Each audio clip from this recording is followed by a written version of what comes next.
That's the questions of the day. So apologies to anyone who felt triggered by it. I know for me, my friend Craig Walsh, who was killed by a motorist back in 2012, February the 11th, and my altercation was February 12th. 5 years and 1 day to the death of my friend Craig Walsh. He was killed by a motorist on the Gold Coast, and that motorist just fucking killed Craig and got 4 months, man, imprisonment. 4 months in a men's security prison for killing a mate, Craig. And Craig was a guy I used to have banter with online. We used to race together, do a little bit of riding together. And he was just such a nice kid, man, in his 20s. Wouldn't hurt a fucking fly, man. And my mate Craig got killed by this driver who just thought it was fucking cool to fucking speed in his car or be a fucking race boy, whatever.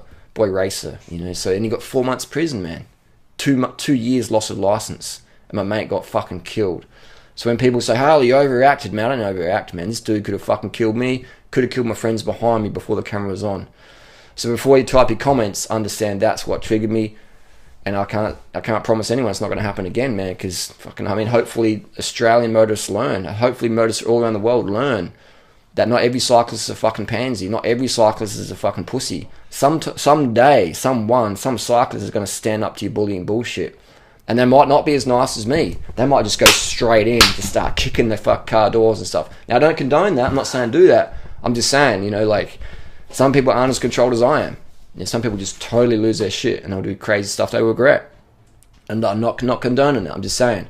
So motorists out there, please be aware. Some cyclists are triggered heavily by you driving dangerously or driving too close. So just give us that meter, man. 1 meter fucking matters. So we've got some questions here about the incident that took place on 12th of February 2017, Norton Summit. The road rage incidents, myself and a motorist, and basically a car. For those who haven't seen it, it's gone full viral around the world. Basically, white BMW, legal vehicle, in my opinion. I doubt that vehicle is roadworthy, heavily modified, high-powered E30 Alpina, sort of little racy BMW. Basically, had a boy racer just risking life, speeding. And the camera was turned on when he passed me. That wasn't that close. Still an illegal move. Still illegal. But it wasn't too dangerous. But before the camera was turned on, that's when the shit happened. And also I got reported from other cyclists that morning he had been harassing them. But there was no reports of harassment after his altercation with me. So after we had our discussion, he was good to go. There was no more bullying going on. But he'd bullied many cyclists that morning, based on the reports I'd be gotten from other cyclists in the Adelaide area that morning around the Norton Summit before he had met us. Do I want to apologise for my actions? No, because it's just self-defence. If you've got a car that can kill someone, bikes can't kill people. A car kills people. More people die from car accidents than cancer. So cars kill, bicycles don't. So if you want to ride your car close or fast at cyclists, you got a death wish. No, you don't have a death wish for yourself. You got a death wish for other people, and that's just not on. So I don't apologise for my behaviour. I look at the footage and I just snapped. So it's a good thing he did stay in his car, and it's a good thing he was calm. The driver did the right thing. He calmed me down pretty much, because I was just, you could see I was definitely on my fuse there. So the driver did the right thing. He just backed down, submitted, just let me vent, and drove off. He did the smart thing. He stayed in his car. He didn't try and go. So that was very smart by him. I also wanted to say that I don't really think that violence is the answer, because you just go to court and it just goes crazy, man. But self-defense is a different story. So I never believe in starting fights. Don't start fights, people. But obviously, you know how to defend yourself. Myself, experienced the Muay Thai, trained in Thailand, fought, street fight, all that. Just, I do have a background in that sort of stuff. As a kid, I was always bullied at school, so I definitely have a bit of a head trigger for when people want to bully me now. In 2017, I've got a lot of fitness. I know how to fight, I know how to throw, I know how to do it all. And there's not many people in the world that I'm scared of. Actually, there's nobody in the world I'm scared of. Maybe if you've got a fucking AK-47, but I'm just not scared of anyone, especially if you want to bully myself or my friends. On that ride, we had some young women with us as well. And if you want to intimidate young women around me, man, it's just like, fuck, I'm going to lose my shit. We had some teenage girls with us on that ride, and they're new to cycling. It's like, nah, it's not acceptable behaviour, so I don't apologise for my behaviour. There's been a discussion about the driver pulled over, and people are like, he he was being nice, and it's like he was only being nice because he knew I was losing my shit. You know, he pulled over looking for a fight. When someone pulls over, hits the brakes, brake checking almost. When someone pulls over, they're not asking for a selfie. They're not asking for directions. They're asking for a fight. And not a lot of the commenters are not cyclists. You know, when someone pulls the car over aggressively, they're looking for a fight. They're looking for blood. And I could see it in the look in his eyes. He wanted to fight. He wanted to go. So I was just like, man, this guy wants to fucking kill me. You know, he wants to kill me. That's what triggers me, mate. If you want to punch someone in the head, people die from that, man. People die from getting punched in the head. So if someone wants to punch you in the head, they're basically saying they want to kill you.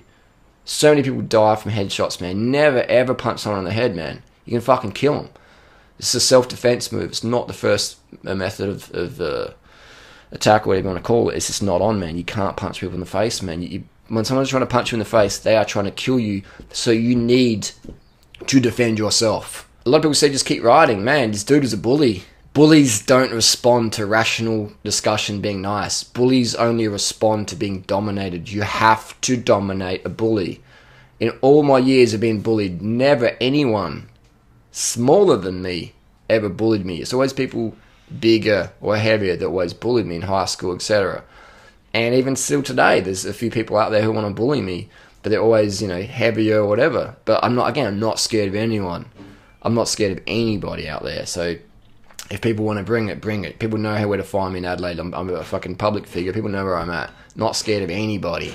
And I encourage all people, do Muay Thai training. Don't do fucking karate. Karate is shit, man.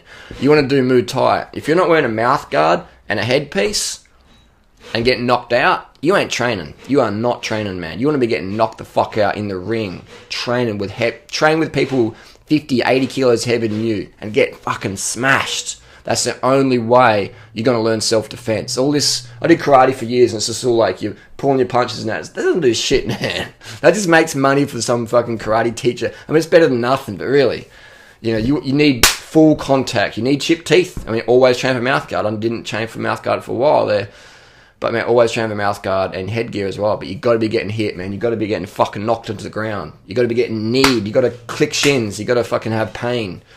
Otherwise, you're never going to be a good fighter. You're never going to have good self-defense skills. Again, trouble comes, man. I never ever look for trouble, but trouble just happens, man. So you just got to be prepared for it. You know, it's like a raincoat. I wear a bike helmet.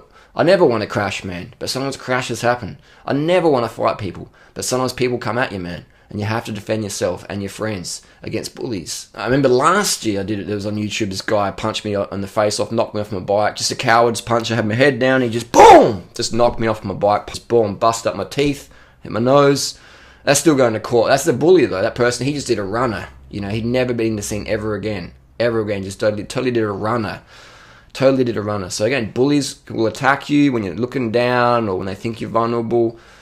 But once you stand up and they realize that, you know, you ain't going to be dominated or something like that, they really shit themselves. So you have to, and again, that situation last year, I had my road cycling shoes on. So when you got road cycling shoes on, they're like slippery carbon. And this person knew that. They knew what I was wearing. So they targeted me after 12 hours of cycling. I still had my road shoes on. I couldn't even stand up properly.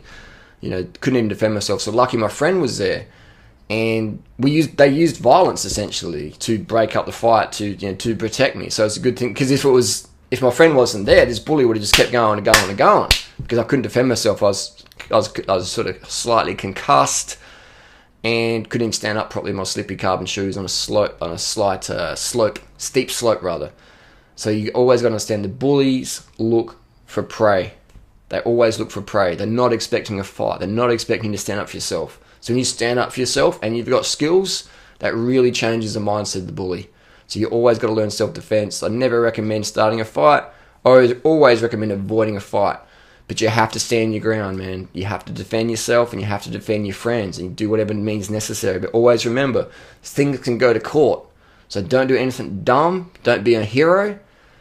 But just, you know, have experiences, man, and definitely train. Definitely get knocked out in the ring. You've got to get hit hard. You've got to have pain. You've got to be totally desensitized. When I get punched in the face now, it just makes me fucking angry, man. It doesn't intimidate me. When I first got knocked out, back in 1997, 96. No, it was 1996. I got knocked out, but this fucking big dude just fucking bang down in Morfett Vale there. And I was like, fuck. And that was the first time I've been knocked out. And that fucking dazed the fuck out of me. Now when I get hit in the head, it just makes me fucking angry as fuck. And that's the level you want to get to as a fighter. As you know, as a protector of other people, you get like it's a switch, it's a fuse. Like when someone pulls over and they want to kill you, it's just like boom, that's the action plan. And again, you want to keep your cool. You don't want to go to court. You don't want to have manslaughter charges. You don't want to be a hero. But you got to be, you can't back down either, because you got to have defense, man.